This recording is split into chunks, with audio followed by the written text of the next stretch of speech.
સ્થાનિક સ્વરાજની ચૂંટણીનો માહોલ હવે રસાકસીવાળો થઈ ગયો છે, કારણ કે છોટાઉદેપુર જિલ્લામાં આમ આદમી પાર્ટીએ પોતાના ઉમેદવારની જાહેરાત કરી છે.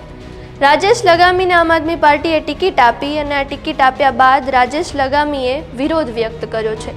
સોશિયલ મીડિયા પર પોતે પોસ્ટ કરી અને એવું જણાવ્યું છે કે તેમને તાલુકા પંચાયતની ટીમ બનાવતી વખતે અવગણવામાં આવ્યા અને વારંવાર એમણે રજૂઆત કરી પણ એમની વાત કોઈએ સાંભળી નથી.